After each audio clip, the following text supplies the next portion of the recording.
Hi hello ನಮಸ್ತೆ ಎಲ್ಲರಿಗೂ info media ಜಗತ್ತು ಚಾನಲಿನ ಮತ್ತೊಂದು ವಿಡಿಯೋಗೆ ಸ್ವಾಗತ ಸುಸ್ವಾಗತ. ಸ್ನೇಹಿತರೆ, ಎಲ್ಲರೂ ಹೇಗಿದ್ದೀರಾ? ಎಲ್ಲರೂ ಚೆನ್ನಾಗಿದ್ದೀರಾ ಅಂದ್ಕೊಂಡಿದ್ದೀನಿ. ನಾನು ಕೂಡ ತುಂಬಾ ಚೆನ್ನಾಗಿದ್ದೀನಿ. ಎಲ್ಲರೂ ಚೆನ್ನಾಗಿದ್ದೀರಾ ಅಂದ್ಕೊಂಡು ಭಾವಿಸ್ಕೊಂಡು ಇವತ್ತಿನ ಒಂದು ವಿಡಿಯೋನ ಶುರು ಮಾಡಿಬಿಡೋಣ. ಸ್ನೇಹಿತರೆ, ಇವತ್ತಿನ ಒಂದು ವಿಡಿಯೋದಲ್ಲಿ ಮಕರ ರಾಶಿಯವರಿಗೆ 2026 ಜನವರಿ ತಿಂಗಳಲ್ಲಿ ಸ್ನೇಹಿತರೆ ಏನೆಲ್ಲ ಅದೃಷ್ಟದ ಫಲಗಳನ್ನು ಗಳಿಸಲಿದ್ದೀರಿ, ಯಾವುದರ ಬಗ್ಗೆ ಮುಂದಿನ ದಿನಗಳಲ್ಲಿ ಎಚ್ಚರಿಕೆ ವಹಿಸಬೇಕು, ಏನೆಲ್ಲ ಅದೃಷ್ಟದ ಫಲಗಳನ್ನು ಗಳಿಸಲಿದ್ದೀರಿ ಅನ್ನೋದನ್ನ ಒಟ್ಟಾರೆಯಾಗಿ ತಿಳಿಸ್ಕೊಡ್ತೀನಿ. ಇದನ್ನೆಲ್ಲ ಕಂಪ್ಲೀಟಾಗಿ ಮಕರ ರಾಶಿಯವರು ತಿಳ್ಕೋಬೇಕು ಅಂದರೆ ನಿಮ್ಮ ವ್ಯಾಪಾರದಲ್ಲಿ, ವ್ಯವಹಾರದಲ್ಲಿ, ಹಣಕಾಸಿನಲ್ಲಿ, ವೃತ್ತಿ ಜೀವನದಲ್ಲಿ, ನಿಮ್ಮ ಆರೋಗ್ಯದಲ್ಲಿ, ಇನ್ನು ಮಕರ ರಾಶಿಯ ವಿದ್ಯಾರ್ಥಿಗಳ ಬಗ್ಗೆ ಒಟ್ಟಾರೆಯಾಗಿ ನಿಮ್ಮ ಭವಿಷ್ಯದಲ್ಲಿ ಏನೆಲ್ಲ ಬದಲಾವಣೆಯನ್ನು ನೋಡಲಿದ್ದೀರಿ, ಯಾವುದರ ಬಗ್ಗೆ ಮುಂದಿನ ದಿನಗಳಲ್ಲಿ ಎಚ್ಚರಿಕೆ ವಹಿಸಬೇಕು ಅನ್ನೋದನ್ನ ಕಂಪ್ಲೀಟಾಗಿ ತಿಳಿಸ್ಕೊಡ್ತೀನಿ. ಸ್ನೇಹಿತರೆ, ಇದನ್ನೆಲ್ಲ ಕಂಪ್ಲೀಟಾಗಿ ತಿಳ್ಕೋಬೇಕು ಅಂದರೆ ಎಲ್ಲೂ ಕೂಡ ವಿಡಿಯೋನ ಸ್ಕಿಪ್ ಮಾಡಬಾರ್ದು. ಅಂದರೆ ವಿಡಿಯೋನ ಕಟ್ ಮಾಡಿ ಓಡಿಸ್ಕೊಂಡೋಗಿ ನೋಡ್ತೀರಾ, ಇದು ಫುಲ್ ಇನ್ಫಾರ್ಮೇಷನ್ ಅರ್ಥ ಆಗಲ್ಲ ಸ್ನೇಹಿತರೆ. ಸೊ ಹಾಗಾಗಿ ಎಲ್ಲ ವಿಡಿಯೋದಲ್ಲೂ ತಿಳಿಸ್ತಾ ಇರ್ತೀನಿ. ಮೊದಲಿಂದ ಕೊನೆ ತನಕ ವಿಡಿಯೋನ ವಾಚ್ ಮಾಡಿ, ಬಿಗಿನಿಂದ ಹೆಂಡ್ ತನಕ ವಿಡಿಯೋನ ನೋಡಿ. ವಿಡಿಯೋದಲ್ಲಿ ಒಳ್ಳೆ ಮಾಹಿತಿ ಸಿಕ್ಕಿದ್ದಲ್ಲಿ, ಈ ವಿಡಿಯೋ ಯೂಸ್ಫುಲ್ ಅನಿಸಿದ್ದಲ್ಲಿ ದಯವಿಟ್ಟು ವಿಡಿಯೋಗೆ ಇನ್ನೂ ಲೈಕ್ ಮಾಡಿಲ್ಲ ಅಂದರೆ ಈ ವಿಡಿಯೋಗೆ ಲೈಕ್ ಮಾಡಿ. ಸಬ್ಸ್ಕ್ರೈಬ್ ಆಗಿಲ್ಲ ಅಂದರೆ ಸ್ನೇಹಿತರ ನನ್ನ ಚಾನಲ್ನ ದಯವಿಟ್ಟು ಇನ್ಫಾ ಮೀಡಿಯಾಗೆ ಸಬ್ಸ್ಕ್ರೈಬ್ ಆಗಿ ನಿಮ್ಮ ಅಭಿಪ್ರಾಯಗಳನ್ನು ಕಮೆಂಟ್ ಬಾಕ್ಸಲ್ಲಿ ತಿಳಿಸಬಹುದು. ಓಂ ನಮಃ ಶಿವಾಯ ಅಂತ ಕಮೆಂಟ್ ಮಾಡಿ. ಶಿವನ ಅನುಗ್ರಹದಿಂದ ನಿಮ್ಮ ಜೀವನದಲ್ಲಿ ಎಷ್ಟೇ ಕಷ್ಟಗಳು, ಸಮಸ್ಯೆಗಳು, ಅಡೆತಡೆಗಳು ಇದ್ದಲ್ಲಿ ಅವೆಲ್ಲವೂ ಸಂಪೂರ್ಣವಾಗಿ ನಿವಾರಣೆ ಆಗಲಿ ಅಂತ ಕೇಳ್ಕೊತಾ, ಶಿವನ ಅನುಗ್ರಹ ನಿಮ್ಮ ಮೇಲಿರಲಿ ಅಂತ ಕೇಳ್ಕೊತಾ ವಿಡಿಯೋನ ಶುರು ಮಾಡಿಬಿಡೋಣ. ಹೌದು, ಮಕರ ರಾಶಿಯ ಗ್ರಹ ಸ್ಥಿತಿಗಳು ಜನವರಿ 2026ರಲ್ಲಿ ಹೇಗಿರಲಿದೆ ಅನ್ನೋದನ್ನ ಮೊದಲನೇದಾಗಿ ತಿಳಿಸ್ಕೊಟ್ಬಿಡ್ತೀನಿ. ಸೂರ್ಯ ಧನು ರಾಶಿಯಲ್ಲಿ 12ನೇ ಮನೆಯಿಂದ ಮಕರ ರಾಶಿಗೆ 1ನೇ ಮನೆಗೆ ಜನವರಿ 14ರಂದು ಬರಲಿದ್ದಾರೆ, ಅಂದರೆ ಸ್ಥಳಾಂತರಗೊಳ್ಳಲಿದ್ದಾರೆ. ಇನ್ನು ಕುಜ ಮಂಗಳ ಧನು ರಾಶಿಯಲ್ಲಿ 12ನೇ ಮನೆಯಿಂದ ಮಕರ ರಾಶಿಗೆ 1ನೇ ಮನೆಗೆ, ಅಂದರೆ ಜನವರಿ 16ರಂದು. ಇನ್ನು ಶುಕ್ರ ಧನು ರಾಶಿಯಿಂದ 12ನೇ ಮನೆಗೆ ಮಕರ ರಾಶಿಗೆ ಸ್ಥಳಾಂತರಗೊಳ್ಳುತ್ತಾರೆ, 1ನೇ ಮನೆಗೆ ಜನವರಿ 13ರಂದು.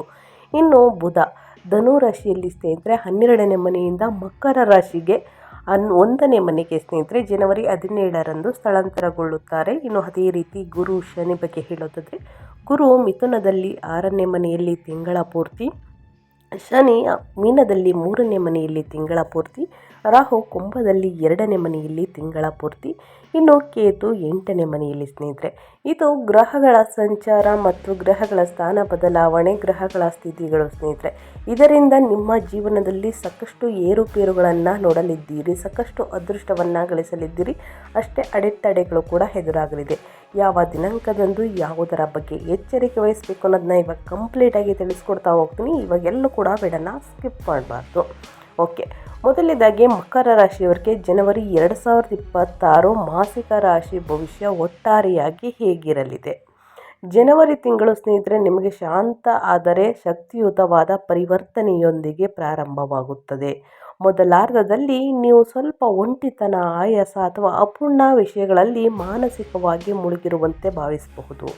ನಿಮ್ಮಲ್ಲಿ ಕೆಲವರು ಭಾವನಾತ್ಮಕವಾಗಿ, ವೃತ್ತಿಪರವಾಗಿ ಅಥವಾ ಆಂತರಿಕವಾಗಿ ಹಳೆಯ ಅಧ್ಯಯನವನ್ನು ಮುಚ್ಚುವಂತೆ, ಅಂದರೆ ಕ್ಲೋಸಿಂಗ್ ಓಲ್ಡ್ ಚಾಪ್ಟರ್ ಭಾವಿಸಬಹುದು. ಆದರೆ ಜನವರಿ ಮಧ್ಯದ ನಂತರ ಎಲ್ಲವೂ ಕೂಡ ಬದಲಾಗುತ್ತದೆ. ಅನೇಕ ಗ್ರಹಗಳು ನಿಮ್ಮ ರಾಶಿಯನ್ನು, ಅಂದರೆ ಲಗ್ನದಲ್ಲಿ ಪ್ರವೇಶಿಸಿದಾಗ ನಿಮ್ಮ ಶಕ್ತಿ ಕೂಡ ಹೆಚ್ಚಾಗುತ್ತದೆ, ಆತ್ಮವಿಶ್ವಾಸ ಮರಳುತ್ತದೆ ಮತ್ತು ನಿಮ್ಮ ಪರಿಸ್ಥಿತಿ ಬದಲಾಗುತ್ತದೆ. ನೀವು ನಿಯಂತ್ರಣವನ್ನು ಮರಳಿ ಪಡೆಯಲಿದ್ದೀರಿ ಎಂದು ಭಾವಿಸಬಹುದು. ಜವಾಬ್ದಾರಿಯನ್ನು ತೆಗೆದುಕೊಳ್ಳಲು ಮತ್ತು ಸ್ಪಷ್ಟತೆಯೊಂದಿಗೆ ಮುಂದುವರಿಯಲು ಸಿದ್ಧರಾಗಿರಿ ಸ್ನೇಹಿತರೆ. ಈ ತಿಂಗಳು ಶಾರ್ಟ್ಕಟ್ಗಳಿಗಾಗಿ ಸ್ನೇಹಿತರೆ ಅಲ್ಲ ಅಂತಲೇ ಹೇಳಬಹುದು. ಇದು ನಿಮ್ಮ ಶಕ್ತಿ, ಶಿಸ್ತು ಮತ್ತು ಉದ್ದೇಶದೊಂದಿಗೆ ನಿಮ್ಮನ್ನು ಮರುನಿರ್ಮಿಸಿಕೊಳ್ಳುವುದಕ್ಕಾಗಿ ಸ್ನೇಹಿತರೆ ಈ ತಿಂಗಳು ಬೆಟರ್ ಇದೆ ಅಂತ ಹೇಳ್ತಾ, ಇನ್ನು ಒಂದೊಂದಾಗಿ ತಿಳಿಸ್ಕೊಡ್ತಾ ಹೋಗ್ತೀನಿ. ವೃತ್ತಿ ಮತ್ತು ಉದ್ಯೋಗದ ಬಗ್ಗೆ ಹೇಳೋದಾದರೆ, ಕೆರಿಯರ್ ಮತ್ತು ಜಾಬ್ ಹೇಗಿರಲಿದೆ ಮಕರ ರಾಶಿಯವರಿಗೆ ಅಂದರೆ ಸ್ನೇಹಿತರೆ, ಜನವರಿ ಮೊದಲಾರ್ಧದಲ್ಲಿ ಕೆಲಸ ನಿಧಾನವೆನಿಸಬಹುದು.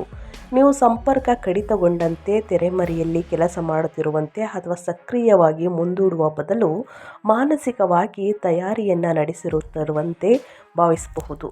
ಆದರೆ ಸ್ನೇಹಿತರೆ, ನಿಮ್ಮಲ್ಲಿ ಕೆಲವರು ಅಪೂರ್ಣ ಕಾರ್ಯಗಳು, ಗೌಪ್ಯ ವಿಷಯಗಳು ಅಥವಾ ಆಂತರಿಕ ಯೋಜನೆಯೊಂದಿಗೆ ವ್ಯವಹರಿಸಬಹುದು ಸ್ನೇಹಿತರೆ.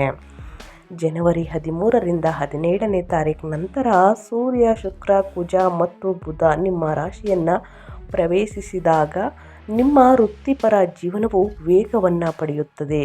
ನೀವು ಸಂದರ್ಭಗಳು ಉಸ್ತುವಾರಿ ವಹಿಸಿಕೊಳ್ಳಬಹುದು, ಅಧಿಕಾರಯುತವಾಗಿ ಮಾತನಾಡಬಹುದು ಮತ್ತು ಕೆಲಸದ ಸ್ಥಳದಲ್ಲಿ ಹೆಚ್ಚು ಗೋಚರಿಸಬಹುದು.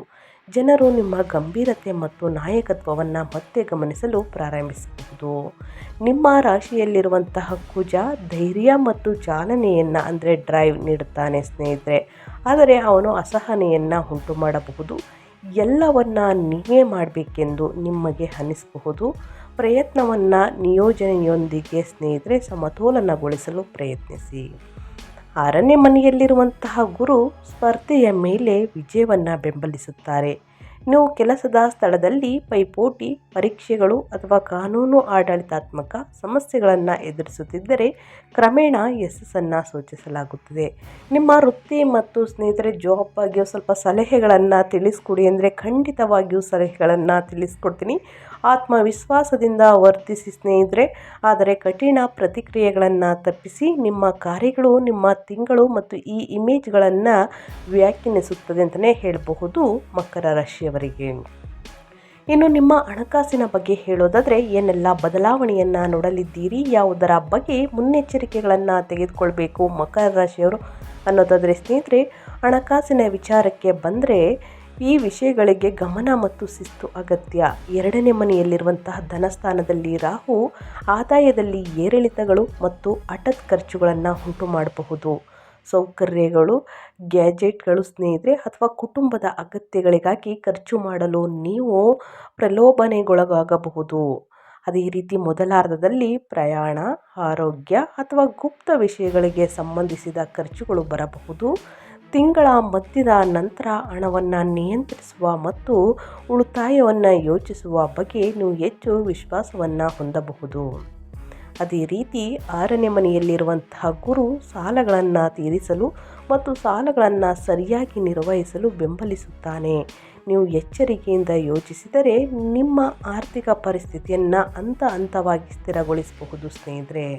ಹಣಕಾಸಿನ ಬಗ್ಗೆ ಸಲಹೆಯನ್ನು ತಿಳಿಸ್ಕೊಡಿ ಹಣಕ್ಕೆ ಸಂಬಂಧಿಸಿದ ಮಾತನ್ನು ನಿಯಂತ್ರಿಸಿ ಮತ್ತು ಆತುರದ ಆರ್ಥಿಕ ನಿರ್ಧಾರಗಳನ್ನು ಆದಷ್ಟು ತಪ್ಪಿಸಿ ಹಣಕಾಸಿನ ವಿಚಾರದ ಬಗ್ಗೆ ಸ್ನೇಹಿತರೆ. ಇನ್ನು ಮುಂದಿನದಾಗಿ ಕುಟುಂಬ ಮತ್ತು ಸಂಬಂಧಗಳ ಬಗ್ಗೆ ಹೇಳೋದಾದರೆ ಮಕರ ರಾಶಿಯವರಿಗೆ ಕುಟುಂಬ ಜೀವನವು ಮಿಶ್ರವಾಗಿರಬಹುದು. ಮೊದಲಾರ್ಧದಲ್ಲಿ ನೀವು ಭಾವನಾತ್ಮಕವಾಗಿ ದೂರವಾಗಂತೆ ಅಥವಾ ಮಾನಸಿಕವಾಗಿ ಸುಸ್ತಾದಂತೆ ಅನುಭವಿಸಬಹುದು ಸ್ನೇಹಿತರೆ. ನೀವು ಮೌನ ಮತ್ತು ವೈಯಕ್ತಿಕ ಜಾಗವನ್ನು ಪರ್ಸನಲ್ ಸ್ಪೇಸ್ ಬಯಸಬಹುದು. ತಿಂಗಳ ಮಧ್ಯದ ನಂತರ ನೀವು ಹೆಚ್ಚು ಅಭಿವ್ಯಕ್ತವಾಗಿ ಮತ್ತು ತೊಡಗಿಸಿಕೊಳ್ಳುವಿರಿ. ಅದಿಯಾಗೋ ನಿಮ್ಮ ರಾಶಿಯಲ್ಲಿರುವಂತಹ ಕುಜ ಮಾತಿನಲ್ಲಿ ಪ್ರಾಬಲ್ಯವನ್ನು ಸ್ನೇಹಿತರೆ ಉಂಟು ಮಾಡಬಹುದು. ಪ್ರೀತಿ ಪಾತ್ರರೊಂದಿಗೆ ಆಜ್ಞಾಪಿಸುವಂತೆ ಅಥವಾ ತಾಳ್ಮೆ ಇಲ್ಲದಂತೆ ವರ್ತಿಸದಂತೆ ಎಚ್ಚರಿಕೆ ವಹಿಸಿ. ಮಾತು ಬೆಳ್ಳಿ, ಮೌನ ಬಂಗಾರ ಅಂತ ಹೇಳಿ ಸ್ನೇಹಿತರೆ. ಅತಿಯಾದ ಮಾತು ಒಳಿತಲ್ಲ. 2ನೇ ಮನೆಯಲ್ಲಿರುವಂತಹ ರಾಹು ಮಾತಿನ ಮೂಲಕ ತಪ್ಪು ಗ್ರಹಿಕೆಗಳನ್ನು ಉಂಟು ಮಾಡಬಹುದು. ವಿಶೇಷವಾಗಿ ಕುಟುಂಬ ಚರ್ಚೆಗಳಲ್ಲಿ ಮಾತನಾಡುವಾಗ ಮೊದಲು ಯೋಚಿಸಿ ಮಾತನಾಡಿ ಸ್ನೇಹಿತರೆ. ಸಂಬಂಧಗಳಲ್ಲಿ ಸ್ಪಷ್ಟತೆ ಅಗತ್ಯವಿದೆ. ಯಾವುದಾದರೂ ವಿಷಯ ಬಾಕಿ ಉಳಿದಿದ್ದರೆ ನೀವು ಅಂತಿಮವಾಗಿ ಅದರ ಬಗ್ಗೆ ಮುಕ್ತವಾಗಿ ಮಾತನಾಡುವುದು ಬಹಳ ಮುಖ್ಯ. ಇನ್ನು ಕುಟುಂಬ ಮತ್ತು ವೈಯಕ್ತಿಕ ಜೀವನದ ಬಗ್ಗೆ ನಿಮ್ಮ ಸಂಬಂಧಗಳ ಬಗ್ಗೆ ಸಲಹೆಯನ್ನು ತಿಳಿಸ್ಕೊಡಿ ಮೃದುವಾದ ಮಾತು ಸಾಮರಸ್ಯವನ್ನು ನಿರ್ಮಿಸುತ್ತದೆ. ಇನ್ನು ಸಹಾನುಭೂತಿಯೊಂದಿಗೆ ಅಧಿಕಾರವು ಉತ್ತಮವಾಗಿ ಕಾರ್ಯನಿರ್ವಹಿಸುತ್ತದೆ ಅಂತಲೇ ಹೇಳಬಹುದು. ಇನ್ನು ಅದೇ ರೀತಿ ನಿಮ್ಮ ಆರೋಗ್ಯ ಹೇಗಿರಲಿದೆ ಮಕರ ರಾಶಿಯವರು, ಯಾವುದರ ಬಗ್ಗೆ ಎಚ್ಚರಿಕೆ ವಹಿಸಬೇಕು ನಿಮ್ಮ ಆರೋಗ್ಯದಲ್ಲಿ ಅನ್ನೋದನ್ನ ನೋಡೋದಾದರೆ ತಿಂಗಳ ಮಧ್ಯದ ನಂತರ ಆರೋಗ್ಯ ಸುಧಾರಿಸುತ್ತದೆ. ಮೊದಲಾರ್ಧದಲ್ಲಿ ಆಯಾಸ, ನಿದ್ರೆಯ ಸಮಸ್ಯೆಗಳು ಅಥವಾ ಕಡಿಮೆ ರೋಗ ನಿರೋಧಕ ಶಕ್ತಿ ನಿಮಗೆ ತೊಂದರೆ ನೀಡಬಹುದು ಸ್ನೇಹಿತರೆ. ದಿನಚರಿಯನ್ನು ನಿರ್ಲಕ್ಷಿಸದೆ 8ನೇ ಮನೆಯಲ್ಲಿರುವಂತಹ ಅಷ್ಟಮ ಸ್ಥಾನ ಕೇತು ಹಠಾತ್ ಸಣ್ಣ ಆರೋಗ್ಯ ಸಮಸ್ಯೆಗಳನ್ನು ಸೂಚಿಸುತ್ತಿದ್ದಾನೆ. ಜನವರಿ ಮಧ್ಯದ ನಂತರ ಶಕ್ತಿಯ ಮಟ್ಟಗಳು ತೀವ್ರವಾಗಿ ಏರುತ್ತವೆ. ನಿಮ್ಮ ರಾಶಿಯಲ್ಲಿರುವಂತಹ ಕುಜ ಶಕ್ತಿಯನ್ನು ನೀಡುತ್ತಾರೆ ಆದರೆ ದೇಹದಲ್ಲಿ ಉಷ್ಣತೆಯನ್ನು ಹೆಚ್ಚಿಸುತ್ತಾನೆ. ನೀವು ಅತಿಯಾಗಿ ಕೆಲಸ ಮಾಡಿದರೆ ತಲೆನೋವು, ಅಸಿಡಿಟಿ ಅಥವಾ ಸ್ನಾಯು ಸೆಳೆತ ಉಂಟಾಗಬಹುದು. ಅದೇ ರೀತಿ ವಾಹನವನ್ನು ಚಾಲನೆ ಮಾಡಬೇಕಾದ್ರೂ ಕೂಡ ಸ್ನೇಹಿತರೆ, ಸ್ನಾಯು ಸೆಳೆತದಿಂದ ಸಣ್ಣ ಪುಟ್ಟ ಗಾಯಗಳನ್ನು ಸೂಚಿಸುತ್ತಿದೆ. ಸೊ ಹಾಗಾಗಿ ತಡರಾತ್ರಿಯಲ್ಲಿ ಬರುವುದನ್ನು, ವೇಗವಾಗಿ ಗಾಡಿಯನ್ನು ಓಡಿಸುವುದನ್ನು ಆದಷ್ಟು ಕಡಿಮೆ ಮಾಡಿ. ಅತಿ ವೇಗ ಒಳಿತಲ್ಲ ಸ್ನೇಹಿತರೆ, ಸಣ್ಣ ಪುಟ್ಟ ಗಾಯಗಳು ಸೂಚಿಸುತ್ತಿದೆ. ಇನ್ನು ಸಲಹೆ ಬಗ್ಗೆ ತಿಳಿಸ್ಕೊಡಿ ನಿಮ್ಮ ಆರೋಗ್ಯದ ಬಗ್ಗೆ ಅಂದರೆ ಸ್ನೇಹಿತರೆ, ವಿಶ್ರಾಂತಿಯೊಂದಿಗೆ ಪ್ರಯತ್ನವನ್ನು ಸಮತೋಲನಗೊಳಿಸಿ. ದೈಹಿಕ ಶಿಸ್ತು ನಿಮ್ಮನ್ನು ಬಲವಾಗಿಸುತ್ತದೆ ಅಂತಲೇ ಹೇಳ್ಬೋದು ಮಕರ ರಾಶಿಯವರಿಗೆ. ಇನ್ನು ವ್ಯಾಪಾರ ಮತ್ತು ವ್ಯವಹಾರದ ಬಗ್ಗೆ ತಿಳಿಸ್ಕೊಡಿ ಅಂದರೆ ಸ್ನೇಹಿತರೆ, ಖಂಡಿತವಾಗಿ ನಿಮ್ಮ ವ್ಯಾಪಾರದಲ್ಲಿ ಏನೆಲ್ಲ ಬದಲಾವಣೆಯನ್ನು ನೋಡಲಿದ್ದೀರಿ, ಯಾವುದರ ಬಗ್ಗೆ ಮುನ್ನೆಚ್ಚರಿಕೆಗಳನ್ನು ತೆಗೆದುಕೊಳ್ಬೇಕು ಮಕರ ರಾಶಿಯವರು ಅಂದರೆ ಸ್ನೇಹಿತರೆ, ವ್ಯಾಪಾರ ಮಾಲೀಕರು ತಮ್ಮ ವಿಧಾನವನ್ನು ಪುನರ್ರಚಿಸುವಂತೆ ಭಾವಿಸಬಹುದು. ಮೊದಲಾರ್ಧದಲ್ಲಿ ಯೋಜನೆ, ನಷ್ಟಗಳ ಪರಿಶೀಲನೆ ಮತ್ತು ಇಂದಿನ ತಪ್ಪುಗಳನ್ನು ಸರಿಪಡಿಸುವುದರತ್ತ ಗಮನ ಹರಿಸಿ. ತಿಂಗಳ ಮಧ್ಯದ ನಂತರ ಆತ್ಮವಿಶ್ವಾಸ ಮರಳುತ್ತದೆ. ನೀವು ದಿಟ್ಟ ನಿರ್ಧಾರಗಳನ್ನು ತೆಗೆದುಕೊಳ್ಳಬಹುದು, ನಿಯಮಗಳನ್ನು ಮರು ಮಾತುಕತೆ ನಡೆಸಬಹುದು ಅಥವಾ ವ್ಯವಹಾರಗಳಲ್ಲಿ ಅಧಿಕಾರವನ್ನು ಪ್ರತಿಪಾದಿಸಬಹುದು. ನಿಮ್ಮನ್ನು ಅಥವಾ ನಿಮ್ಮ ವ್ಯಾಪಾರದ ಇಮೇಜನ್ನು ಮರು ಬ್ರ್ಯಾಂಡ್ ಅಂದರೆ ಸ್ನೇಹಿತರೆ, ರೆಡ್ ಬ್ರ್ಯಾಂಡ್ ಥರ ಮಾಡಲು ಇದು ಉತ್ತಮ ಅವಧಿ ಅಂತಲೇ ಹೇಳಬಹುದು. ಸ್ಪರ್ಧೆ ಬಲವಾಗಿರಬಹುದು, ಆದರೆ ಗುರುವು ಕ್ರಮೇಣ ಗೆಲುವುಗಳನ್ನು ಬೆಂಬಲಿಸುತ್ತಾನೆ. ಸಲಹೆ ಬಗ್ಗೆ ತಿಳಿಸ್ಕೊಡಿ ಅಂದರೆ, ಕಾರ್ಯತಂತ್ರದ ನಡೆಗಳು ಯಶಸ್ಸನ್ನು ತರುತ್ತವೆ. ಭಾವನಾತ್ಮಕ ಪ್ರತಿಕ್ರಿಯೆಗಳನ್ನು ಆದಷ್ಟು ತಪ್ಪಿಸಿ ಒಳಿತಾಗಲಿದೆ. ಇನ್ನು ವಿದ್ಯಾರ್ಥಿಗಳ ಬಗ್ಗೆ ತಿಳಿಸ್ಕೊಡಿ ಅಂದರೆ, ವಿದ್ಯಾರ್ಥಿಗಳ ಮೊದಲಾರ್ಧದಲ್ಲಿ ಮಾನಸಿಕವಾಗಿ ಆಯಾಸವನ್ನು ಅನುಭವಿಸ್ಬೋದು. ಪ್ರೇರಣೆಯ ಕೊರತೆ ಅಥವಾ ಗೊಂದಲವು ಏಕಾಗ್ರತೆಯನ್ನು ಕಡಿಮೆ ಮಾಡಬಹುದು ಸ್ನೇಹಿತರೆ. ತಿಂಗಳ ಮಧ್ಯದ ನಂತರ ಏಕಾಗ್ರತೆ ಗಮನಾರ್ಹವಾಗಿ ಸುಧಾರಿಸುತ್ತದೆ. ನಿಮ್ಮ ಆತ್ಮವಿಶ್ವಾಸ ಹೆಚ್ಚಾಗುತ್ತದೆ ಮತ್ತು ಉತ್ತಮ ಪ್ರದರ್ಶನ ನೀಡಲು ನೀವು ಹೆಚ್ಚು ನಿರ್ಧರಿಸಬಹುದು. ಪುನರಾವರ್ತನೆ, ಶಿಸ್ತಿನ ಅಧ್ಯಯನಕ್ಕೆ ಇದು ಉತ್ತಮ ಅವಧಿ. ಸಲಹೆ ಬಗ್ಗೆ ತಿಳಿಸ್ಕೊಡಿ ಅಂದರೆ, ಕಟ್ಟುನಿಟ್ಟಾದ ದಿನಚರಿಯನ್ನು ಅನುಸರಿಸಿ, ಶಿಸ್ತು ಪಾಲಿಸಿ.